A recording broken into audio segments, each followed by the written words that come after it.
picture is the last one. Yes, it's not produce, but it is a perishable good, and milk. One day I spent an afternoon observing people buying milk, and it was a really interesting discovery.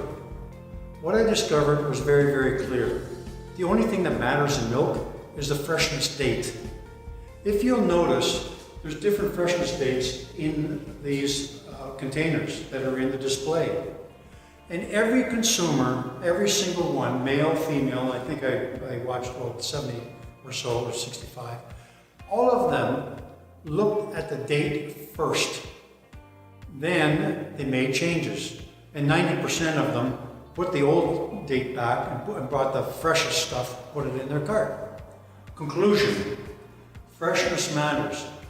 Went through a lot of trouble to design these packages that have their brand, their type of milk, the 1% ultrafiltration, extra pasteurized, blah, blah, blah, blah, blah. And what happened here is none of it mattered. The only thing that mattered was freshness. This is the same with produce. Consumers don't want produce that's old. What they want is produce that turns quickly so that they can take it home and have enough time to plan their meals for a week. One thing that's happening in the business that we know is that consumers are shopping less often. And unless you can give them vegetables that last during the week, they buy a lot less because they have to consume it right away. What we need to do is we need to understand, again, as vendors, what our product looks like, what the turn rates are, and then we will discover, okay, what do we send to the stores? And where freshness matters, obviously shelf life matters. So let's get back to where we started. Let's go back to the triangle.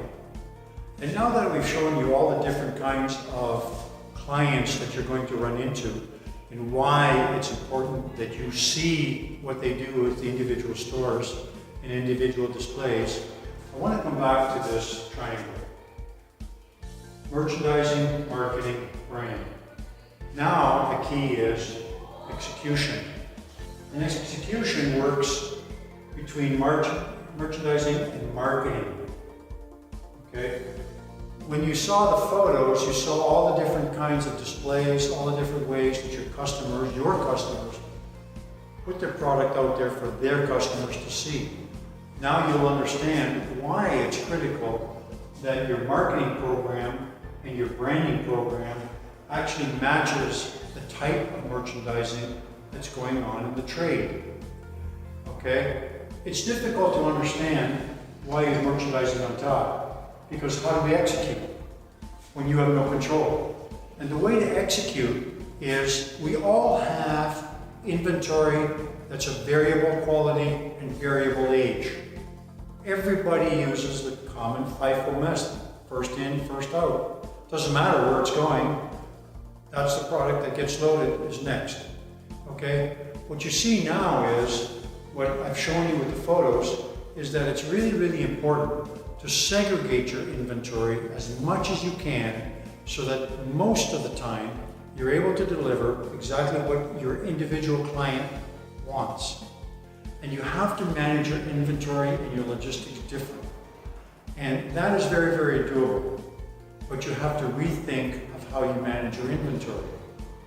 And with that, if you execute between merchandising, now you can deliver a marketing message that says, I am going to be good to you as an individual client, not as a bunch of clients with the same message. But when you do that, that's when your brand has meaning. And when your brand has meaning, guess what? You're always paid at the top level of payments for that particular group at that particular time of the harvest. And that's what your goal is with a brand, is to maximize your revenue. And face it, it's not going to be easy executing with dealing with inventory and dealing with logistics. But remember what I said earlier, do what's right, not what's convenient. And this will tell the story correctly. The intention of this video was for me to simply bring you my experiences and to show you that you can, in fact, develop a brand if you pay attention to what's going on around you in the industry. If you want any more information on this, let me know. Contact me at the email address shown below. Again, thank you very, very much for your time, and good luck in your brand development.